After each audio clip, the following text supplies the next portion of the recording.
sahabat RSM-nya dimanapun Anda berada, senang sekali dapat menemui sahabat kembali dalam program edukasi hari ini Ngobras.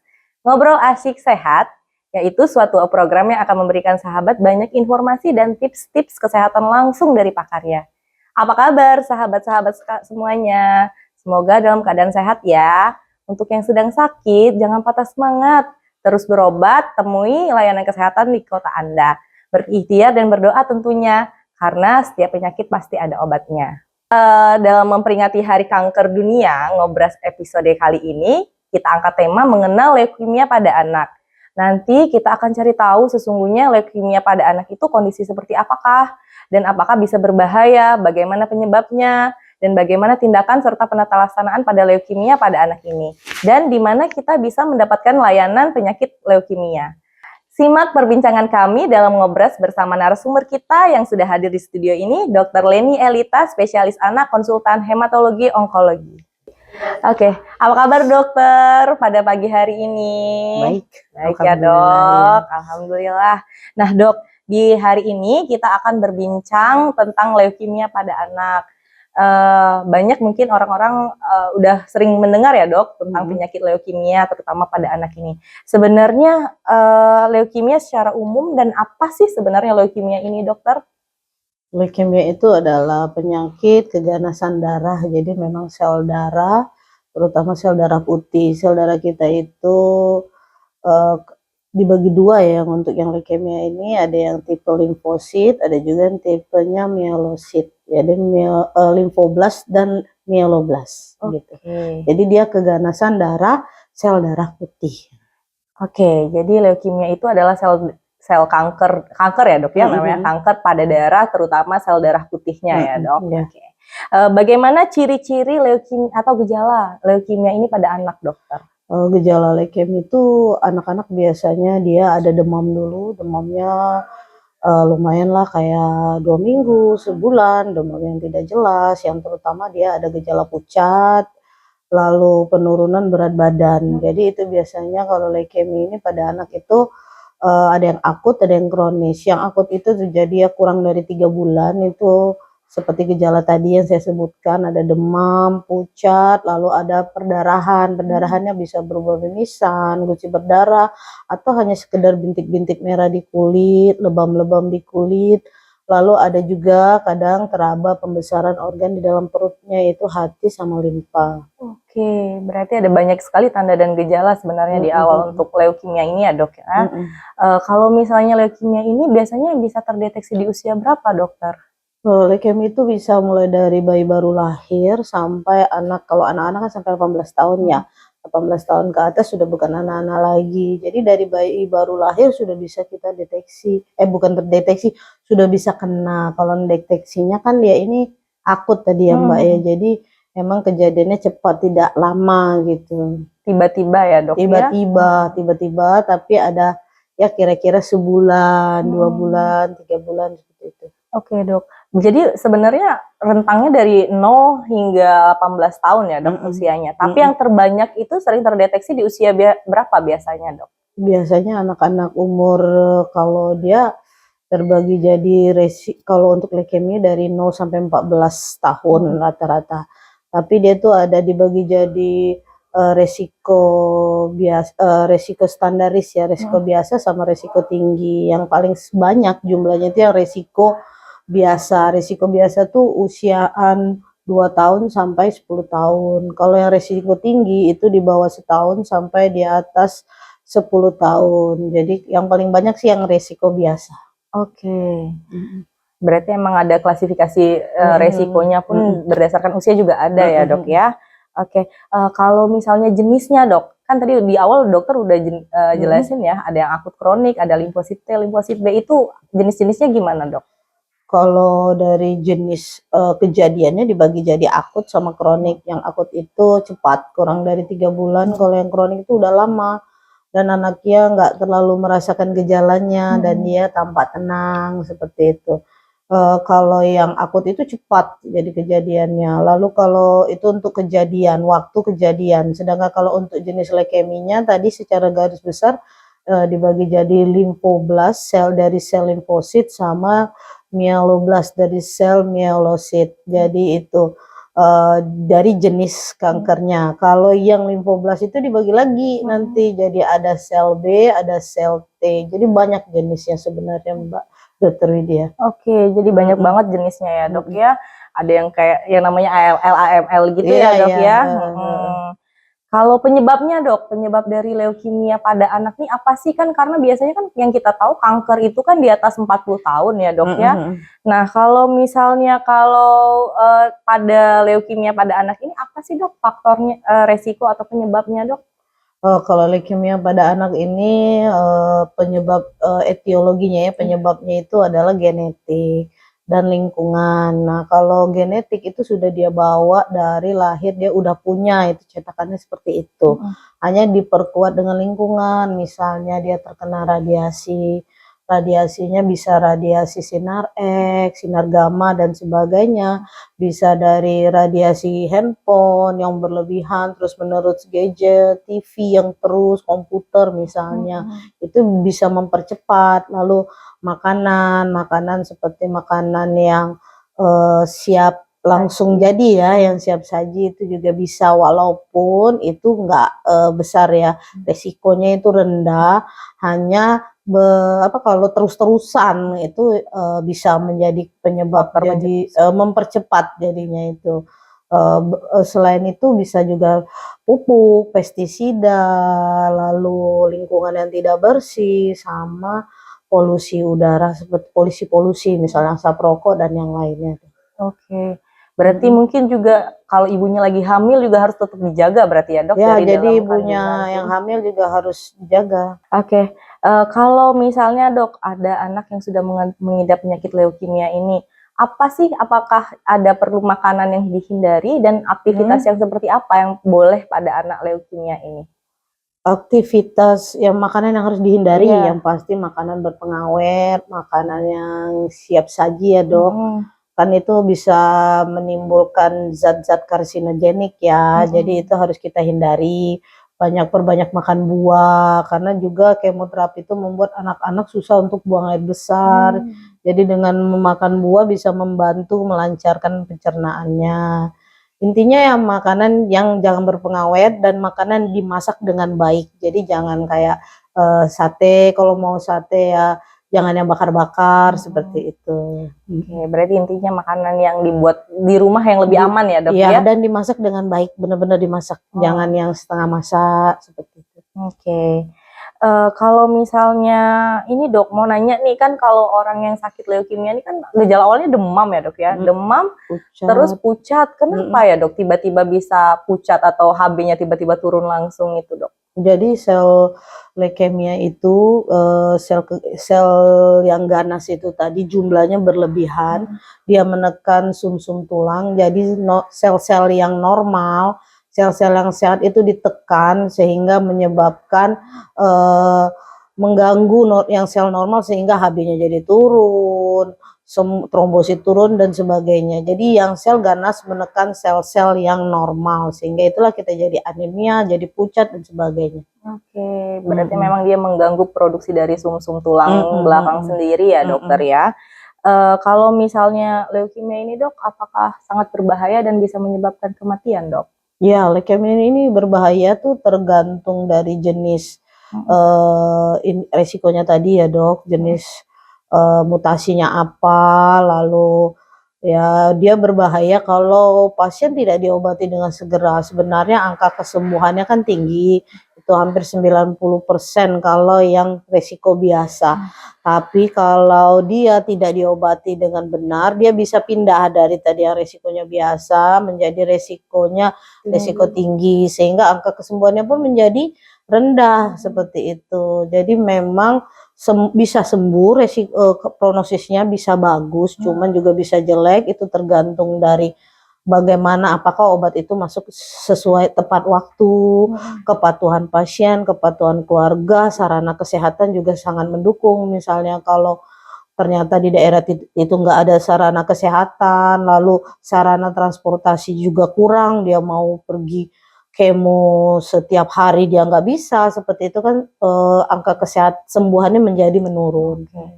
Berarti tergantung dari apa namanya jenis. kepatuhannya dan jenisnya ya dok ya. Dan itu dok sarana untuk pendukungnya, berobatnya sarana ya. kesehatan, akomodasi dan sebagainya lah ya. Karena kita tahu ya dok ya pengobatan kanker ini lama dan panjang lama ya dan dok panjang. Nah, untuk efek samping dari leukemia ini pada kehidupan sehari-hari anak itu apa dok? Dan apakah ini mengganggu tumbuh kembangnya anak dok? Kalau efek samping kalau ya udah pasti ya dok, kalau namanya leukemia udah pasti pucat. Lemas, Kalau gitu ya, dok. kita lalu ya pasti penurunan berat badan, anak bisa jadi gizi buruk. Lalu mereka pasti gampang infeksi karena sel-sel darah yang sehat tadi kan ditekan oleh sel-sel ganas sehingga dia gampang sekali terkena infeksi. Lalu yang terakhir gangguan sel yang trombosit itu bisa ditekan, bisa menyebabkan anak itu gampang sekali perdarahan yang pasti. Dan yang pasti bisa menyebabkan kematian kalau tidak diobati dengan tepat dan sesuai dengan jadwal. Dia bisa menyebabkan kematiannya tinggi. Lalu kalau yang lain efek kemo juga ada memang seperti pada anak-anak itu kadang dia mengalami kesemutan, bahkan tidak bisa jalan. Cuman itu bisa kita tangani efek-efek yang seperti itu dengan misalnya kita berikan dia obat-obatan, vitamin-vitamin yang bisa membantu si anak itu mengurangi resiko yang seperti tadi kesemutan, kelemahan di kedua tungkainya. Tapi kalau efek lain dari kemo seperti botak itu nanti kalau selesai kemo tumbuh lagi, itu nggak usah takut. Oke, baik. Jadi intinya dok, kalau misalnya udah selesai kemo, semuanya akan kembali Kembali insya Allah lagi. seperti semula Iya, ya. betul. Ya, dok.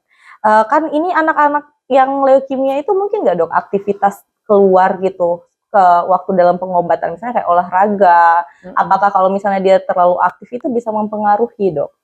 Jadi kalau anak yang leukemia yang awal-awal itu kan dia mengalami kita memberikan obat kemo yang tidak hanya membunuh sel kankernya saja, tapi juga membunuh sel yang baik sehingga imunitasnya turun. Jadi kalau awal memang anak tidak bisa beraktivitas di luar seperti misalnya ke sekolah dulu, selain dia capek pasca kemo, anak itu juga rentan terkena infeksi, apalagi anak sekolah, lingkungan luar, ada batuk, ada pilek, ada debu, dia cepat sekali, gampang sekali sakit. Cuman nanti kalau sudah masuk fase yang berikutnya, jadi kemo itu dibagi jadi untuk leukemia, ada fase induksi, fase konsolidasi, lalu fase induksi lagi, nanti ada lembaran yang kedua, itu adalah fase maintenance, jadi itu fase supaya tidak balik lagi leukeminya, nah itu 5 minggu sekali.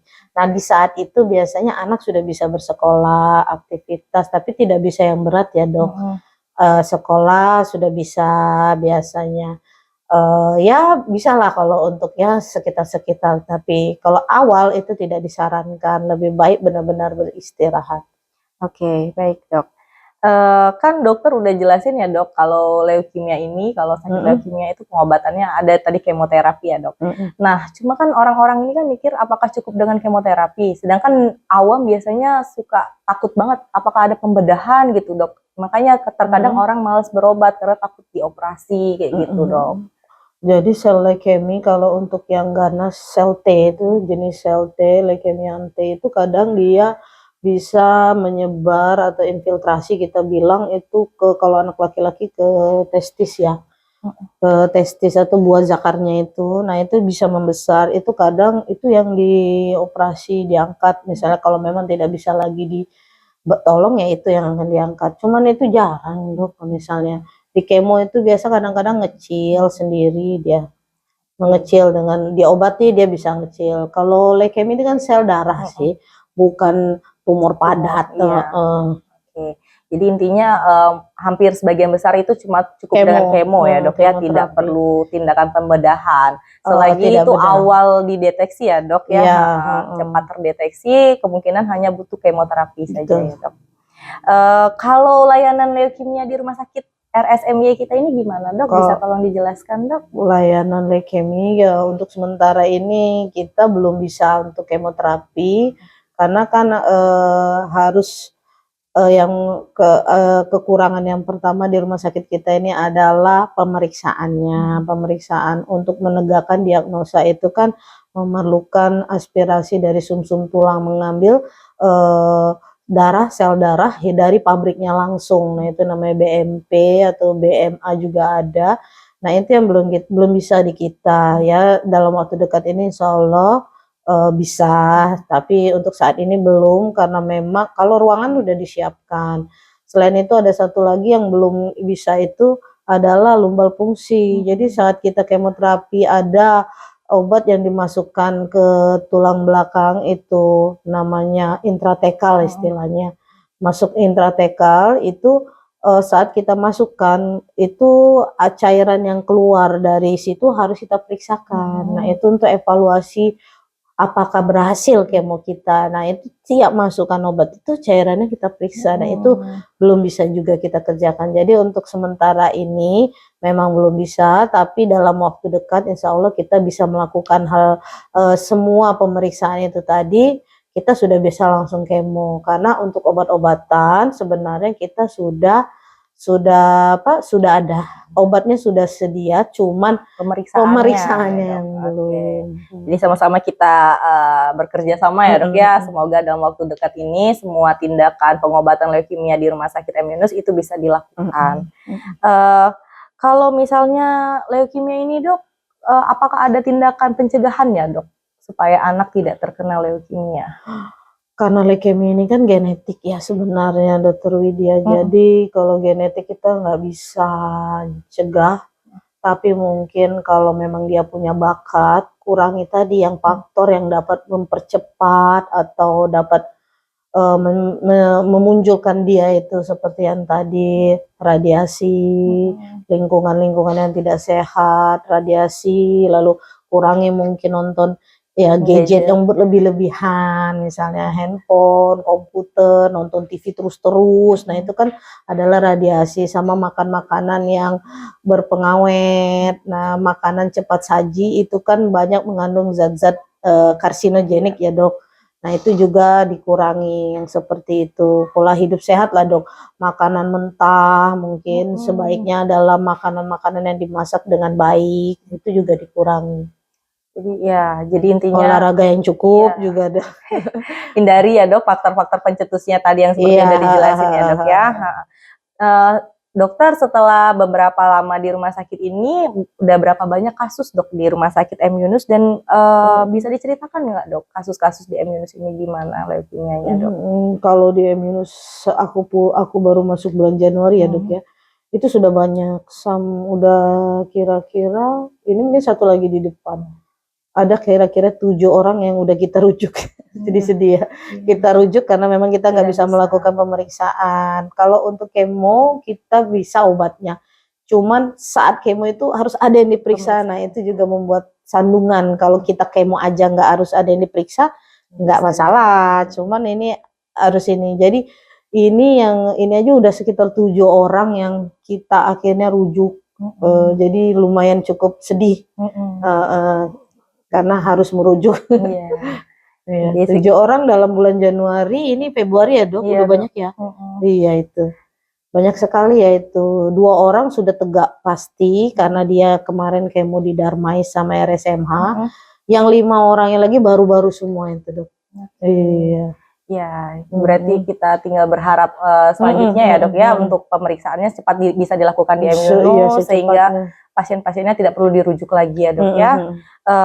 Ini dok, kalau ada pasien yang udah terdiagnosis leukemia ini, apa yang ingin dokter sampaikan pada pasien itu biasanya? Kalau pasien udah terdiagnosis leukemia, yang pasti orang tuanya harus semangat.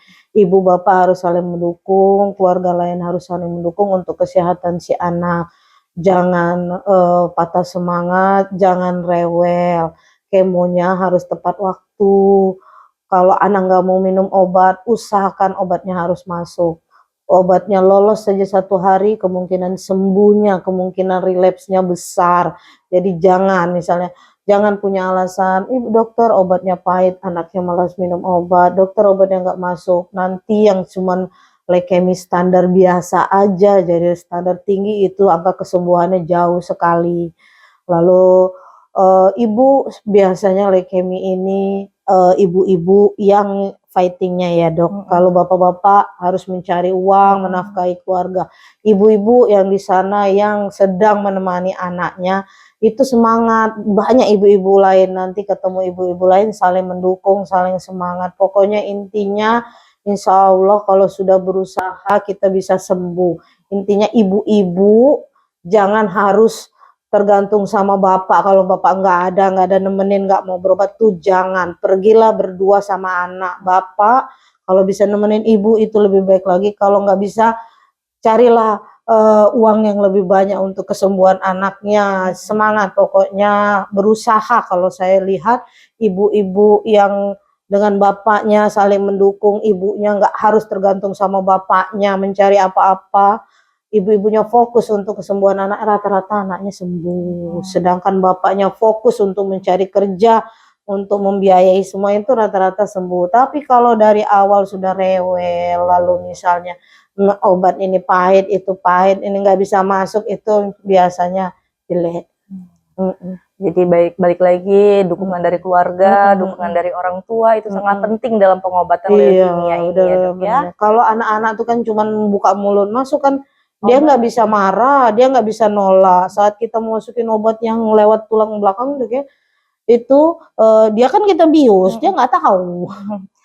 Iya, Jadi sebenarnya tuh orang tuanya ya orang dok ya. tuanya tuh semangat tuh, insya Allah anaknya bagus, dan lingkungan keluarga juga membantu, perawat, dokter-dokter, lalu kalau bisa yang punya jabatan pemangku yang punya kebijakan itu membantu, mungkin bisa bantu rumah singgah untuk mereka yang dari kabupaten, sehingga mereka di sini bisa nginep. Kadang-kadang kemo itu untuk awal itu butuh 6 minggu dokter Wit, itu nggak pulang-pulang, itu kan jadi harus ada tempat nginep kan, nggak bisa dia kalau yang dari daerah. Kalau yang di Bengkulu ya bisa misalnya. Jadi beneran fasilitasnya harus banyak, bener yang di apa namanya disiapkan untuk kesembuhan si anak. Iya, oke. Jadi ibu-ibu, bapak-bapak, hari ini kita sudah mendengarkan langsung dari pakarnya tentang leukemia pada anak. Ya dok ya, bagaimana tanda dan gejalanya jika ada demam tinggi, kemudian ada mulai memar-memar atau bintik-bintik di bawah kulit, segera langsung periksakan ke fasilitas kesehatan terdekat di dekat Anda. Tetap semangat, jaga kesehatan, sampai jumpa, salam sehat.